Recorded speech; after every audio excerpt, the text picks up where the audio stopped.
एकादशो अध्याय। देवताओं द्वारा देवी की स्तुति तथा देवी द्वारा देवताओं को वरदान। ध्यानम।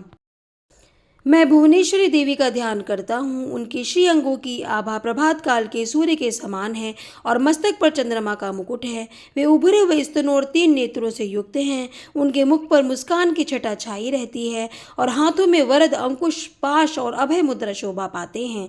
ऋषि कहते हैं, देवी के द्वारा वहाँ दैत्यपति शुंभ के मारे जाने पर इंद्र आदि देवता अग्नि को आगे करके उनका त्यायनी देवी की स्तुति करने लगे। उस समय अभीष्ट की प्राप्ति होने से उनके मुख कमल दमक उठे और उनके प्रकाश से दिशाएं भी जगमगा उठी थीं। देवता बोले, शरणागत की पीड़ा दूर करने वाली देवी हम पर प्रसन्न हो। संपूर्ण जगत की माता प्रसन्न हो। विश्वेश्वरी विश्व की रक्षा करो। देवी, तुम ही चराचर जगत की अधीश्वरी हो। तुम इस जगत का एकमात्र आधार हो, क्योंकि पृथ्वी रूप में तुम्हारी ही स्थिति है। देवी, तुम्हारा पराक्रम अलंघनीय है। तुम ही जल रूप में स्थित होकर संपूर्ण जगत को तृप्त करती हो। तुम अनंत बल संपन्न वैष्णवी हो। इस विश्व की कारण भूता परा माया हो। देवी, तुमने इस समस्त जगत को मोहित कर रखा है। तुम ही प्रसन्न होने पर इस पृथ्वी पर मोक्ष की प्राप्ति कराती हो। देवी, संपूर्ण विद्याएं तुम्हारे ही भिन्न भिन्न रूप हैं। जगत में जितनी स्त्रियां हैं वह सब तुम्हारी ही मूर्तियां हैं।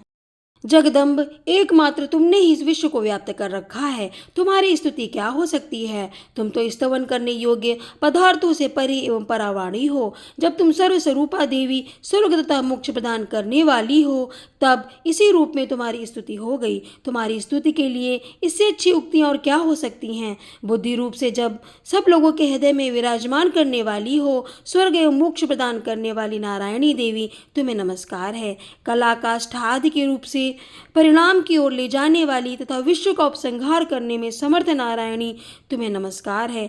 नारायणी, तुम सब प्रकार का मंगल प्रदान करने वाली मंगलमयी हो। कल्याणदायिनी शिवा हो। सब पुरुषार्थों को सिद्ध करने वाली शरणागत वत्सला, 3 नेत्रों वाली एवं गौरी हो। तुम्हें नमस्कार है। तुम सृष्टि, पालन और संहार की शक्तिभूता सनातनी देवी, गुणों का आधार हो। सर्वगुणमयी हो। नारायणी, तुम्हें नमस्कार है। शरण में आए हुए दीनों एवं पीड़ितों की रक्षा में संलग्न रहने वाली तथा सबकी पीड़ा दूर करने वाली नारायणी देवी, तुम्हें नमस्कार है। नारायणी, तुम ब्रह्माणी का रूप धारण करके हंसों से जुते हुए विमान पर बैठती तथा कुश मिश्रित जल छिड़कती रहती हो। तुम्हें नमस्कार है। महेश्वरी रूप से त्रिशूल, चंद्रमा एवं सर्प को धारण करने वाली तथा महान वृषभ की पीठ पर बैठने वाली नारायणी देवी, तुम्हें नमस्कार है। मोरों और मुर्गों से घिरी रहने वाली तथा महाशक्ति धारण करने वाली कौमारी रूप धारणी निष्पापी नारायणी, तुम्हें नमस्कार है। शंख, चक्र, गदा और शांक्र धनुष रूप उत्तम आयुधों को धारण करने वाली वैष्णवी शक्ति रूपा नारायणी, तुम प्रसन्न हो। तुम्हें नमस्कार है। हाथ में भयानक महाचक्र लिए और दाढ़ों पर धरती को उठाए वाराही रूप धारिणी कल्याणमयी नारायणी, तुम्हें नमस्कार है। भयंकर नरसिंह रूप से दैत्यों के वध के लिए उद्योग करने वाली तथा त्रिभुवन की रक्षा में संलग्न रहने वाली नारायणी, तुम्हें नमस्कार है। मस्तक पर किरीट और हाथ में महावज्र धारण करने वाली, सहस्त्र नेत्रों के कारण उद्दीप्त दिखाई देने वाली और वृत्तासुर के प्राणों का अपहरण करने वाली इंद्र शक्ति रूपा नारायणी देवी, तुम्हें नमस्कार है। शिवदूती रूप से दैत्यों की महती सेना का संहार करने वाली, भयंकर रूप धारण तथा विकट गर्जना करने वाली नारायणी, तुम्हें नमस्कार है।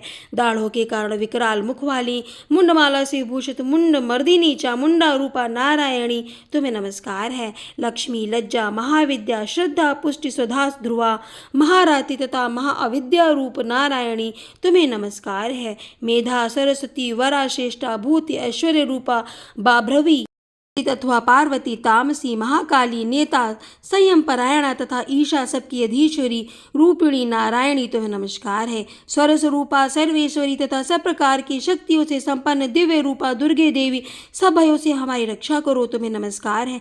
कात्यायनी, 3 लोचनों से विभूषित तुम्हारा सौम्य मुख सब प्रकार के भयों से हमारी रक्षा करे, तुम्हें नमस्कार है। भद्रकाली, ज्वालाओं के कारण विकराल प्रतीत होने वाला, अत्यंत भयंकर और समस्त असुरों का संहार करने वाला तुम्हारा त्रिशूल भय से हमें बचाए, तुम्हें नमस्कार है। देवी, जो अपनी ध्वनि से संपूर्ण जगत को व्याप्त करके दैत्यों के तेज नष्ट किए देता है, वह तुम्हारा घंटा हम लोगों की पापों से उसी प्रकार रक्षा करे जैसे माता अपने पुत्रों की बुरे कर्मों से रक्षा करती है।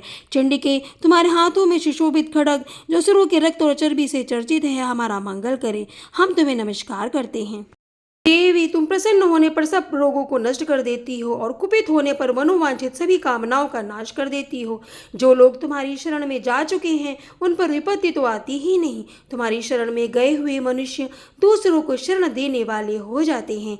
देवी अंबिके, तुमने अपने स्वरूप को अनेक भागों में भक्त करके नाना प्रकार के रूपों से जो इस समय इन धर्मद्रोही महादैत्यों का संहार किया है, वह सब दूसरा कौन कर सकता है।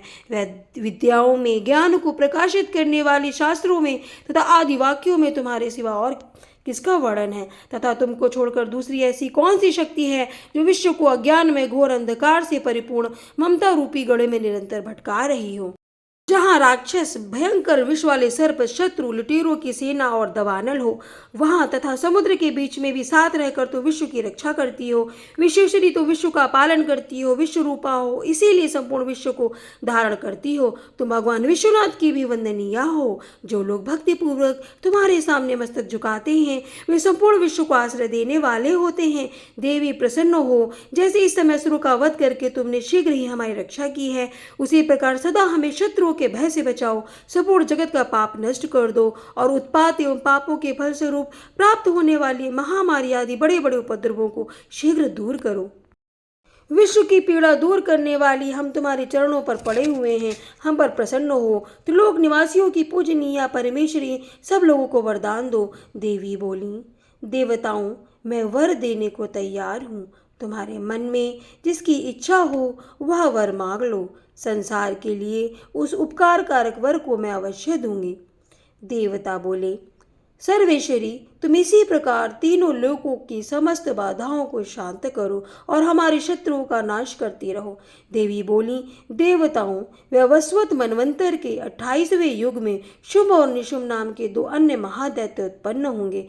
तब मैं घर में उनकी पत्नी यशोदा के गर्भ से अवतीर्ण हो विंध्याचल में जाकर रहूंगी और उक्त दोनों असुरों का नाश करूंगी। फिर अत्यंत भयंकर रूप से पृथ्वी पर अवतार ले मैं वैप्रचित्त नाम वाले दानवों का वध करूंगी। उन भयंकर महादैत्यों को भक्षण करते समय मेरे दांत अनार के फूल की भांति लाल हो जाएंगे। तब स्वर्ग में देवता और मृत्युलोक में मनुष्य सदा मेरी स्तुति करते हुए मुझे रक्तदंतिका कहेंगे। फिर जब पृथ्वी पर 100 वर्षों के लिए वर्षा रुक जाएगी और पानी का अभाव हो जाएगा, उस समय मुनियों के स्तवन करने पर मैं पृथ्वी पर अयोनिजा रूप में प्रकट होंगी और 100 नेत्रों से मुनियों को देखूंगी। अतः मनुष्य शताक्षी नाम से मेरा कीर्तन करेंगे।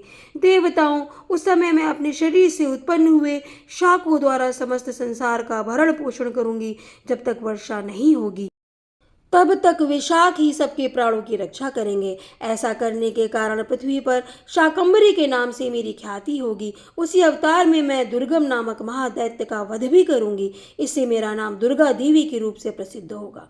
फिर मैं जब भीम रूप धारण करके मुनियों की रक्षा के लिए हिमालय पर रहने वाले राक्षसों का भक्षण करूंगी, उस समय सब मुनि भक्ति से नतमस्तक होकर मेरी स्तुति करेंगे।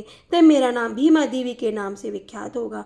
जब अरुण नामक दैत्य तीनों लोकों में भारी उपद्रव मचाएगा, तब मैं तीनों लोकों का हित करने के लिए 6 पैरों वाली असंख्य भ्रमरों का रूप धारण करके उस महादैत्य का भक्षण करूंगी। उस समय सब लोग भ्रामरी के नाम से चारों ओर मेरी स्तुति करेंगे।